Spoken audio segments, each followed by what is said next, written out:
Nongeye kubasuhuza ndabifuriza kugira byiza nshuti bakunze wa Primo Media Rwanda. Komisiyo y'amatora yaburiye abakandida ku mwanya wa perezida basinyisha abantu babaringa. Ubuyobozi bw'ikigo cy'igihugu gishinzwe iterambere ry'ubwikorezi bwemeje ko umuhanda Kigali Muhanga wangiritse ku buryo kuwusana ntacyo byamara. Naho imyuzure ngo ishobora kwibasira abaturiye imigezi mu Rwanda. Hanze y'u Rwanda, Emmanuel Macron yasabye u Rwanda gukura ingabo zarwo muri Repubulika Iharanira Demokarasi ya Kongo. Ibihugu birindwi ku isi bigiye gutanga umusanzu w'ubutumwa bw'amahoro muri Haiti. Naho Netanyahu yahize kurimbura Hamas niyo yakwemera imishyikirano. Mu ivuriro Everlife nahivurije umwijima, mivuriza n'iby'amabanga y'abashakanye. Bankoraho riraka n'abahanga pe. Nyuma yo kugira ikibazo cy'imisemburo mike bandangiye ivuriro Everlife ndarigana baramfasha icyo kibazo kirakemuka. Nyuma naje kujyana n'umubyeyi wanjye afite ikibazo cya hypertension, ubu ngubu n'umuziba. Nashishikariza abantu bafite ibibazo by'imisemburo bigatuma batabyara, bigatuma imihango yabo itaza neza nkuko bikwiye, kuba mwagana ivuriro Everlife bakabafasha. Murakoze cyane. Ivuriro Everlife rikorera Nyabugogo rimaze kuba ubukombe mu Rwanda no hanze yarwo mu kuvura indwara bakoresheje imiti y'ibimera kandi itunganyijwe neza mu buryo bw'ibinini, poudre cyangwa liquide.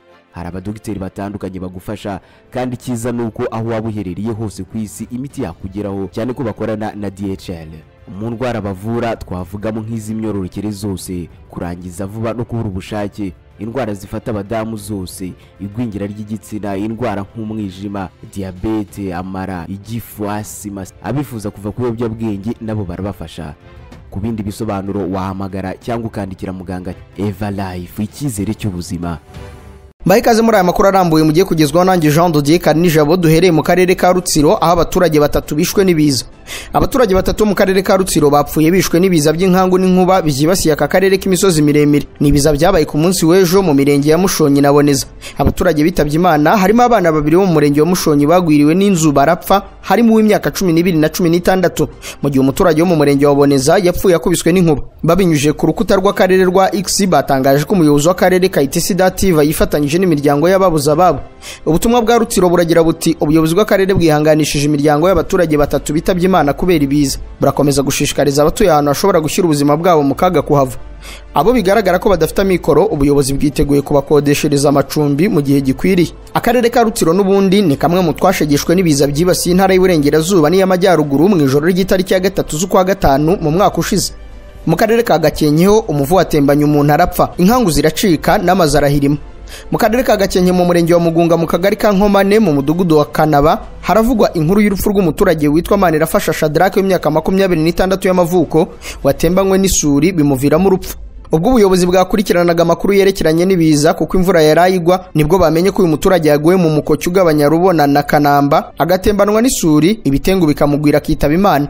Uwimana Eugene gitifu w'umurenge wa Mugunga yabwiye ikinyamakuru Bwiza ati amakuru y'uko hari umuntu watwawe n'ibiza niyo yarimo agenda yazindutse hagati y'imisozi yambukiranya imisozi ibiri, haruguru havaye amazi menshi cyane aramutwara. Uyu munyamabanga nshingwabikorwa avuga ko bakomeje gukusanya amakuru kuko kugeza ubu hari amakuru y'inzu zangijwe n'ibiza zigahirima ndetse hakaba n'inkangu zacitse muri uyu murenge kugeza ubu bakiri kwegeranya. Naho imyuzure ngo ishobora kwibasira abaturiye imigezi mu Rwanda. Ikigo gishinzwe umutungo kamere w'amazi mu Rwanda cyaburiye abanyarwanda baturiye imigezi ko bashobora kwibasirwa n'imyuzure muri ibi bihe by'imvura. Itangazo ryasohowe na Rwanda Water Resources Board rivuga ko bitewe n'imvura nyinshi iteganyijwe kugwa muri iki cyumweru cya mbere cy'uku kwezi kwa 5 hitezwe imyuzure ishobora kwibasira ibice byegereye imigezi imwe n'imwe. Rikomeza rivuga ko imigezi bigaragara ko ishobora guteza imyuzure ari Sebeya, Karambo, Nyabahanga, Kabirizi, Nyabarongo, Mwogo, Mukungwa, Rubyiro na Cyagara. Hiyongeraho imigezi yo mu Muhora wa Vunga n'imyuzi yo mu gace k'ibirunga mu turere twa Burera, Musanze, Nyabihu na Rubavu. Abaturiye imigezi basabwe kwitwararika birinda kwegera inkengero z'imigezi, byaba ngombwa bakimuka hashyira ubuzima bwabo mu kaga. Ikigo gishinzwe umutungo kamere mu Rwanda kivuga ko kigiye gukomeza gukurikiranira hafi imigezi ishobora guteza imyuzure no gutangira amakuru ku gihe. Minisiteri y'ibikorwa by'ubutabazi iherutse gutangaza ko imvura imaze iminsi igwa yahitanye abantu 10, barimo abantu 3 yahitanye mu gitondo cyo kuwa 2, barimo 2 bagwiriwe n'inkangu n'undi umwe wakubiswe n'inkuba. Umunyamabanga uhoraho muri Minema Habinshuti Philippe aganira n'ikigo cy'igihugu cy'itangazamakuru yashimangiye ko imvura imaze iminsi igwa itandukanye n'iyari isanzwe igwa mu gihe cy'itumba. Naho mu karere ka Nyamasheke ubwato burimo hoteli bwagonze ibuye. Mu murenge wa Kagano mu kagari ka Ninzi mu karere ka Nyamasheke habera impanuka y'ubwato bwa mbere mu Rwanda burimo hoteli, ariko abari baburimo bose kubw'amahirwe bavuyemo ari bazima. Amakuru avuga ko ubu bwato bwagonze ibuye bugeze muri uriya murenge mu gice cyo hagati mu kiyaga cya Kivu. Nyuma yo kugonga bwahagaze aho bunanirwa gukomeza, abari baburimo babuvanwamo bajyanwa ku nkombe. Abatekinisiye bahise bagenzura niba nta kibazo gikomeye bwagize. Ubu bwato burimo hoteli y'ibyumba 10, bufite aho abantu bafatira amafunguro n'akabari, piscine na jacuzzi. Muri bwo kandi hubatswe aho abantu baruhukira bakareba ubwiza bw'ikiyaga cya Kivu. Amakuru avuga ko nyuma yo gukora iriya mpanuka bwaje kuhava binyuze ku bundi bwaje burabusunika, bituma bubasha kuva aho bwakoreye iyo mpanuka. Mu yandi makuru rero, komisiyo y'amatora yaburiye abakandida ku mwanya wa perezida basinyisha abantu babaringa. Komisiyo y'igihugu y'amatora yaburiye abakandida bigenga bitegura kwiyamamaza ku mwanya wa perezida wa Repubulika bakora amanyanga bagasinyisha abantu batabaho cyangwa bagakoresha imikono mihimbano. Ni mu gihe abo bakandida bigenga basabwa gusinyirwa n'abaturage bagera kuri 600 bemerewe gutora, ni ukuvuga abagera kuri 20 muri buri karere k'u Rwanda. U Rwanda rurimo kwitegura amatora y'umukuru w'igihugu n'ay'abadepite, aho ibikorwa byo kwiyamamaza ku bakandida bizatangira tariki ya 22 z'ukwa gatandatu bikazasozwa ku ya 13 Nyakanga, mbere yuko umunsi nyirizina w'amatora ugera. Amatora azaba ku itariki ya 14 kugeza ku ya 16 z'ukwezi kwa karindwi. Abashaka kuba abakandida bigenga batangiye gukusanya imikono hirya no hino mu gihugu kuva ku itariki ya 18 z'ukwezi gushize kwa kane bakazageza ku ya 30 z'uku kwa gatanu kugira ngo imikono bayishyikirize komisiyo y'amatora. Abakandida bigenga ku mwanya wa perezida basabwa kuzuza imikono 600 y'abantu biyandikishije kuri liste y'itora mu gihugu hose, kandi usinyisha agomba gusinyirwa n'abantu 12 muri buri karere. Urutonde rw'agateganyo rw'abakandida rwemewe ku mwanya wa perezida n'umwanya w'abadepite biteganyijwe ko komisiyo y'amatora izarutangaza ku ya 6 z'ukwezi kwa gatandatu uyu mwaka. Ni mu gihe urutonde ntakuka ruzemezwa ku itariki ya 14 z'uko kwa gatandatu. Perezida wa komisiyo y'igihugu y'amatora Madame Oda Gasinzigwa yavuze ko hari abakandida bigenga bamaze kugaragaza ko baziyamamaza ku mwanya wa perezida no ku myanya y'abadepite. Ati tuzatangira kwakira kandidatire z'abifuza kuba perezida guhera ku itariki ya 17 z'uku kwa gatanu. Abakandida bigenga bagomba kwitegura hakiri kare bagakusanya imikono 600. Iki gikorwa cyatangiye ku itariki ya 18 z'ukwa kane. Abatanga imikono kuri aba bakandida bigenga bagomba kuba bari ku rutonde rw'abemerewe gutora. Abakandida bashobora gushaka imikono ubwabo cyangwa bagashaka abandi bantu babahagarariye bakabashakira imikono. Uwo muyobozi yijeje ko amazina y'abakandida bigenga azatangazwa mu gihe cya vuba.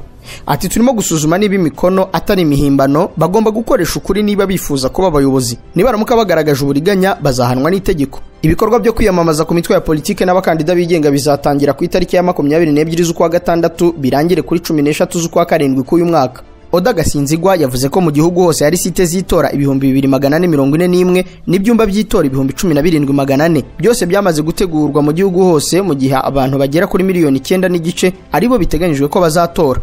Komisiyo y'igihugu y'amatora itangaza ko liste y'itora y'agateganyo izatangazwa bitarenze ku itariki ya 14 z'ukwa gatandatu, mu gihe liste ntakuka yabemerewe gutora yo izatangazwa ku itariki 29 z'ukwa gatandatu. Ibiciro bishya bya serivisi z'ubuvuzi bizatangira gukurikizwa bitarenze mu kwezi kwa gatandatu k'uyu mwaka. Minisiteri y'ubuzima yatangaje ko muri uku kwezi kwa gatanu bazaba bamaze gutunganya ibiciro bishya bya serivisi z'ubuvuzi ku buryo ibiciro bya serivisi zitandukanye ziyongereye bizahuzwa n'igihe kandi hakongerwamo n'inshya. Ibiciro bya serivisi z'ubuvuzi zikoreshwa mu Rwanda byashyizwe mu 2016 ndetse mu bihe byashize hari hatangiye kumvikana abahagarika gutanga serivisi zimwe na zimwe kubera uburyo zihenze, nyamara ibiciro byazo byarasigaye inyuma. Ubwo ibitaro bya Karayesi Ndera byari byitabye komisiyo ishinzwe gukurikirana imikoreshereze y'imari n'umutungo by'igihugu, byagaragaje ko byahombye miliyoni 100 z'amafaranga y'u Rwanda. Ubuyobozi bw'ibi bitaro bwasobanuye ko iki gihombo cyakomotse kuri serivisi baha abakiriya bajya kwishyuza mu bigo by'ubwishingizi bikababwira ko zitishyurwa. Umuyobozi mukuru wa Karayesi Ndera Frere Charles Nkubiri yagaragaje ko iyo bapimye umurwayi ikizamini cy'isukari bashaka kumenya ko ari nke cyangwa nyinshi mu mubiri, RSSB itabishyura. Umunyamabanga muri Minisiteri y'Ubuzima Iyakaremye yatangaje ko bitarenze muri uku kwa gatanu bazaba bamaze kuvugurura ibiciro bya serivisi z'ubuvuzi ku buryo ibihombo byaturukagaho bizahita bihagarara. Yagaragaje ko ibiciro biri gukoreshwa uyu munsi byashyizweho mu 2016 ari nayo mpamvu byiganjemo ibitajyanye n'igihe. Yagaragaje ko kugira ngo uhindure ibijyanye n'ibiciro, ibigo by'ubwishingizi nabyo bibanza gusuzuma serivisi yongeyeho izakoreshwa n'abantu benshi cyangwa bake, bikabifasha kumenya niba bazashobora kuyishyura. Aya mavugurura arimo kujyanisha ibiciro bya serivisi z'ubuvuzi n'igihe ndetse no kongeramo serivisi zimwe na zimwe babona zitabera umuzigo RSSB. RTDA yemeje ko umuhanda Kigali Muhanga wangiritse ku buryo kuwusana ntacyo byamara.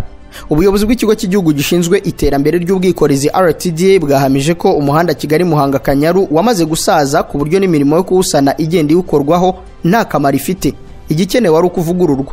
Imihanda myinshi yo ku rwego rw'igihugu igaragaramo ahantu haba hari gusanwa cyangwa harimo ibiremo bitewe n'imyaka imaze ikoreshwa. Mu bibazo bigaragara muri raporo y'umugenzuzi mukuru w'imari ya leta ya 2022-2023 birimo n'iby'imihanda isanwa ariko hadashize igihe kinini ikaba yongeye yangiritse kurushaho. Umuyobozi mukuru w'ikigo cy'igihugu gishinzwe iterambere ry'ubwikorezi mu Rwanda RTDA Imena Munyampenda ubwo yisobanuraga ku bibazo byagaragaye muri iyi raporo yatangaje ko imyinshi mu mihanda imaze imyaka irenga 10 ku buryo ikeneye guhora isanwa kugira ngo izamara imyaka 20 nk'uko biteganyijwe. Depite Ntezimana Jean Claude yagaragaje ko umuhanda Kigali Muhanga urimo ibinogo byinshi ku buryo biteza impanuka. Ati uvuye Nyabugogo kugera i Muhanga harimo ibyobo kandi n'umuhanda unyuramo imodoka nyinshi kandi ufata intara nyinshi z'igihugu ku buryo ushobora guteza impanuka. Mu by'ukuri impanuka zirahaba ariko niyo zitabaye ubu ubona hari ibyago by'uko zaba. Imena Munyampenda yagaragaje ko umuhanda Kigali Muhanga wamaze kurangiza ubuzima ku buryo uyu munsi n'ibikorwa byo gusana bikorwa ntacyo byamara. Aturiya muhanda Kigali Muhanga warashize. Iyo uvuze ko washize ni ukuvuga ko uriya muhanda bawubatse mu bice bibiri. Hari igice cya mbere cyo kuva Kigali kugera Muhanga bacyubatse mu 1999 n'ibihumbi 2000. Ikindi cyubatswe kuva hari Muhanga kugera i Huye wo warangiye mu 2004. Iyo wongeyeho imyaka 20 ni ukuvuga ko uburyo bwo gusana bwose uri gushyira muri uriya muhanda ntabwo bushobora kugira icyo bufasha. Ni umuhanda ugomba kuvugururwa. Munyampenda yagaragaje ko umuhanda wose umaze imyaka 7 utangira gusanwa mu buryo bukenera ingengo y'imari ifatika ariko iyo umaze imyaka 20 ubukeneye kuvugururwa. Munyampenda yagaragaje ko imirimo ikorwa kuri uyu muhanda ari ugusibura amarange no gusiba ibinogo gusa. Yagaragaje ko hari inguzanyo igihugu cyemerewe n'umuterankunga wo muri Korea y'Epfo. Ati turakeka ko muri Mutarama cyangwa Gashyantare 2025 turi mu nzira zo gutanga amasoko, turatekereza ko tuzaba twatangiye gukora uriya muhanda. Nawe Ingabire Victoire wasabye hanagura busembwa imburagihe yerekeje yarusha.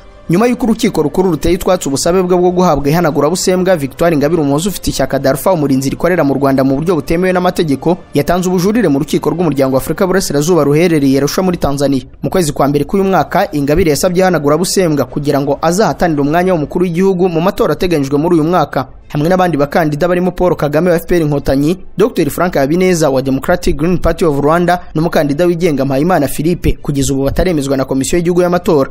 Ubusembwa Ingabire afite bushingiye ku kuba yarafungiwe ibyaha birimo ubugambanyi no gupfobya jenoside yakorewe abatutsi kugeza ubwo yafungurwaga n'imbabazi za Perezida Kagame mu 2018. Hashingiwe ku iteka rya Perezida wa Repubulika rigena ihanagura busembwa, Ingabire ntabwo yemerewe gusohoka igihugu kugeza mu 2025 ubwo imyaka y'igifungo cye izaba irangiye, keretse Minisitiri w'Ubutabera abimuhereye uburenganzira. Tariki 13 z'ukwezi kwa gatatu muri uyu mwaka Ingabire yatsinzwe uru rubanza.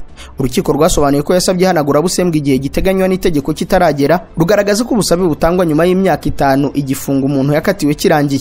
Ubwo yaramaze gutsindwa uru rubanza rw'ihanagura busembwa yabwiye itangazamakuru ko atanyuzwe n'imikirize yarwo, ateguza ko ashobora kwifashisha abanyamategeko nyuma y'imyaka 2 kugira ngo abasubire mu rukiko cyangwa se akitabaza urukiko rw'umuryango wa Afrika y'Uburasirazuba. Ingabire rero yatangaje ko yatanze ubujurire muri uru rukiko kugira ngo rumuhe ihanagura busembwa abone uko ahatana mu matora ateganyijwe mu kwa 7 k'uyu mwaka nuko yajya agirira ingendo hanze y'igihugu. Yatangaje ko kudahabwa ihanagura busembwa ari kimwe mu bikorwa bimwambura uburenganzira bwo kugira uruhare muri politike y'u Rwanda, agahamya ko binyuranye n'inshingano buri gihugu kigize umuryango wa East African Community gifite ku ihame rya demokarasi kugendera ku mategeko n'uburenganzira bwa muntu.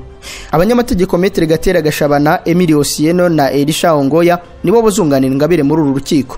Mu makuru avuga hanze y'u Rwanda, Macron yasabye u Rwanda gukura ingabo zarwo muri Kongo. Perezida w'Ubufaransa Emmanuel Macron yasabye u Rwanda guhagarika ubufasha ku mutwe wa M23 ndetse rukanava mu burasirazuba bwa Repubulika ya Demokarasi ya Kongo, avuga ko ruhafite ingabo. Yabivugiye mu kiganiro yagiranye n'itangazamakuru ubwo yari kumwe na mugenzi we Felix Tshisekedi wa Repubulika ya Demokarasi ya Kongo uri mu ruzinduko rw'akazi i Paris mu Bufaransa. Ati u Rwanda rugomba guhagarika inkunga ruha M23 no gukura ingabo zarwo mu burasirazuba bwa Kongo. Perezida Kagame nzabimwibutsa mu minsi iri imbere. Macron yavuze ko iki kibazo cyagarutsweho ubwo yunguranaga ibitekerezo na Perezida Paul Kagame mu cyumweru gishize. Kuwa kabiri y'icyumweru gishize ku rubuga rwa X rw'ibiro by'umukuru w'igihugu cy'u Rwanda hatangajwe ko aba bayobozi bombi bagiranye ibiganiro bigamije ubufatanye ku mpande zombi n'iby'ibihugu byazakomeza gufatanyamo mu bihe biri imbere. Ni kenshi leta y'u Rwanda yagiye igaragaza ko nta basirikare ifite mu burasirazuba bwa Kongo ndetse ko rudatera inkunga umutwe wa M23. Ni mu gihe rushinja leta ya Kongo gufasha umutwe wa FDLR wasize ukoze jenoside yakorewe abatutsi mu Rwanda mu 1994. Perezida Emmanuel Macron kandi ubwo yari kumwe na Tshisekedi yavuze ko Kongo igomba kwambura intwara abarwanyi ba FDLR bari ku butaka bwayo ndetse ikahabirukana.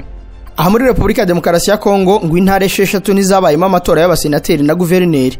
Muri Repubulika ya Demokarasi ya Kongo intara 6 muri 26 zigize igihugu ntizabayemo amatora y'abasenateri na baguverineri. Tariki ya 21 z'ukwa 12 k'umwaka ushize muri Repubulika ya Demokarasi ya Kongo nibwo habaye amatora y'umukuru w'igihugu yasize Felix Tshisekedi atsinze amatora ku majwi 73%. Nyuma y'irahira rye hari hategerejwe amatora y'abandi bayobozi mu nzego z'igihugu barimo abasenateri n'abaguverineri b'intara. Na amatora yasubitswe inshuro ebyiri, harimo mu kwezi kwa gatatu no ku itariki ya 22 z'ukwa 4 bitewe n'umutekano muke cyangwa ibura ry'ibikoresho byo kwifashisha mu matora. Kera kabaye tariki ya 29 z'ukwezi kwa 4 gushize aya matora yarabaye nubwo atabaye mu ntara zose 26 zigize igihugu. Radio Okapi yatangajwe amatora yabaye mu ntara 20 mu gizindi ntara 6 amatora atabaye bitewe n'impamvu zirimo umutekano muke ndetse no kwibikoresho bitabashije kugera kuri site z'amatora. Intara zitabayemo amatora ni Kivu ya ruguru, Ecuador, Kwilu, Maindombe, Ituri na Ubangi ya ruguru. Gusa ngo harahandi amatora yabaye nta nkomyi. Komisiyo yigenga ishinzwe amatora muri Kongo Seni ivuga ko izakora ibishoboka byose amatora akazakorwa mu bice bisigaye bitarenze muri uku kwa gatanu. Naho muri Kenya Perezida William Ruto yatumije inama idasanzwe yiga ku gukumira ibiza byibasiye iki gihugu muri iyi minsi. Ni inama Perezida Ruto yatumije igaruka ku mihindagurikire y'ibihe byiganjemo imvura ikomeje guhitana ubuzima bwa benshi no guteza imyuzure n'inzara mu gihugu cya Kenya. Ni nyuma y'uko mu ijoro ryo ku cyumweru rishyira ku wa mbere w'iki cyumweru imvura idasanzwe yaguye ikaritura urugomero mu ntara ya Nakuru igateza imyuzure. Iyi myuzure ikaba yarahitanye 45 abandi baburirwa irengero. Muri aka karere ka Afurika y'Iburasirazuba Kenya iri mu bihugu byugarijwe cyane n'ibiza biturutse. Muri aka karere ka Afurika y'Iburasirazuba Kenya iri mu bihugu byugarijwe cyane n'ibiza biturutse ku mvura, aho kugeza ubu habarurwa abasaga 170 bamaze gupfa, abandi amagana bakaba baravuye mu byabo ndetse n'abandi barakomeretswe bakajyanwa mu bitaro. Ibikorwa remezo birimo imihanda, amavuriro n'imirimo y'abaturage byagiye byangirika bikomeye ku buryo abaturage bavuga ko byabateye inzara batazapfa gukira mu gihe bataba babonye nkunganire ya leta. Leta irutse gutangaza ko yongereye igihe cy'ikiruhuko ku banyeshuri kugeza igihe bazatangarizwa umunsi bazatangiriraho amasomo.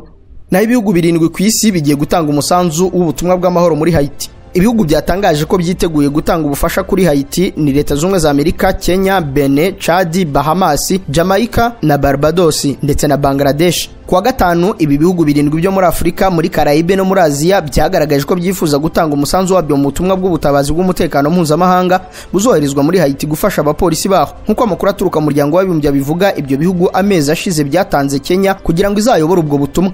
Benin na Chad muri Afrika, Bahamas, Jamaica na Barbados mu birwa bya Karayibe na Bangladesh nibyo byamenyesheje umunyamabanga mukuru w'umuryango w'abibumbye bivuga ko bizajya muri ubu butumwa. Ibihugu bimwe nka Chad na Bangladesh bisanzwe bifite uburambe mu bikorwa byo koherezwamo mu mahanga mu butumwa bwo kubungabunga amahoro. Icyakora Loni yagiye isobanura neza ko ubutumwa bwo muri Haiti butazabubwa amahoro, ahubwo ari ubwo gushyigikira gusa polisi y'iki gihugu.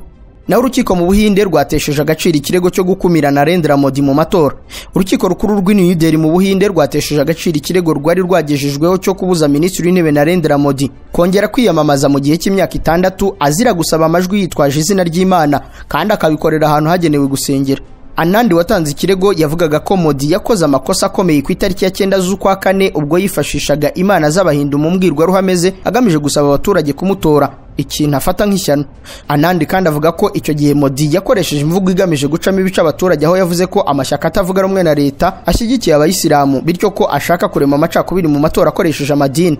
Yasabye ko urukiko rubuza Modi kuba yakwiyamamariza umwanya wose utorerwa mu gihe cy'imyaka 6 kubera iyo myitwarire avuga ko idakwiye. Cyakora urukiko rwatesheje agaciro ibyo birego ruvuga ko harimo inenge nyinshi zirimo kuba hari ibyuregwa avuga ko ari ibishingiye ku mahame ngengamyitwarire nyamara ntaho bibujijwe mu mategeko y'igihugu. Urukiko rwavuze ko ibirego bya Anandi bireba komisiyo y'amatora ikabifataho umwanzuro kandi ko urukiko rudashobora gutegeka komisiyo y'amatora gufata imyanzuro ishingiye ku mahame ngengamyitwarire. Abatavuga rumwe na Modi bavuga ko akunze gukoresha imvugo zibiba urwango rushingiye ku madini. Nko mu ntangiriro z'ukwezi kwa 4 k'uyu mwaka, Modi yavuze ko ubutegetsi buramutse bugiye mu maboko y'ishyaka bahanganye Indian National Congress Party ngo ubukungu bw'igihugu bwajya mu maboko y'abantu bafite abana benshi. Bikavugwa ko yavugaga abayisilamu. Amatora rusange mu Buhinde yatangiye ku itariki ya 19 z'ukwezi gushize kwa 4, bikaba biteganyijwe ko azasozwa mu kwezi kwa 6 muri uyu mwaka. Narendra Modi ari kwiyamamariza manda ya 3 nka Minisitiri w'Intebe w'Ubuhinde.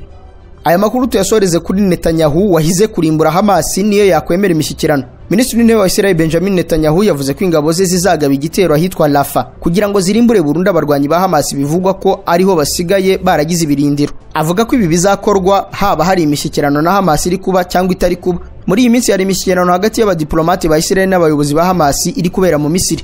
Mu kiganiro aherutse kugirana n'abantu bafite bene wabo batwaweho iminyago na Hamas, Netanyahu yababwiye ko umugambi wo kurimbura Hamas uzagerwaho uko byagenda kose. Avuga ko umujyi wa Rafah uzagabwaho igitero uko bizagenda kose. Netanyahu avuze ibi asa n'usubiza abanyamerika baherutse kumusaba ko atagomba kurasa Rafah, ahubwo ko yashyira imbere ibiganiro. Perezida Joe Biden aherutse guhamagara Netanyahu amubwira mu magambo BBC yise ko yumvikana neza, amusaba kudatera Rafah. Icyakora yavuze ko ashobora gutera Rafah uko gusa asanze nta musivile uzabigwamo. Biden avuga ko gutera Rafah byaba ari ukurenga umurongo utukura. Uwo murongo ariko ntabwo Netanyahu we abona kutukura, ndetse yiyemeje kuzawurenga uko bizagenda kose. Abaturage bahunze Gaza bakajya muri Rafah ni benshi ku buryo bamwe bavuga ko bagera kuri 2.5 miliyoni. Aho batuye babayeho nabi kandi baracucitse cyane ku buryo kuhagaba ibitero byatuma hari benshi basiga ubuzima. Ibibazo bafite binakubiyemo kubura amazi n'imiti bihagije kugira ngo buke kabiri. Mahmoud Abbas, perezida wa Palestina, avuga ko kugaba igitero kuri Rafah byaba ari icyago gikomeye kibaye mu mateka ya Palestina. Mu minsi ishize minisitiri w'ububanyi n'amahanga wa Israel witwa Israel Katz yabwiye televiziyo y'igihugu cye yitwa Channel 2 ko amasezerano na Hamas nagerwaho ingabo z'igihugu cye zitazatera Rafah. Icyakora birasa naho yanyomojwe n'umuyobozi we Benjamin Netanyahu wemeje kuko bizagenda kose azagaba igitero kuri kariya gace. Abakurikirana hafi politika ya Israel baravuga ko abo mu miryango y'abashimuswe basabye Netanyahu hamwe n'umujyanama we mu by'umutekano gukomeza intambara kuri Hamas, bakima amatwi amahanga abasaba kudatera kariya gace ka Rafah. Kugeza ubu bivugwa ko hari abantu 130 muri 253 bari bashimuswe na Hamas batararekurwa ngo basubire mu miryango yabo. Hari n'amakuru avuga ko mu bafashwe bunyago harimo abagera kuri 34 bapfuye.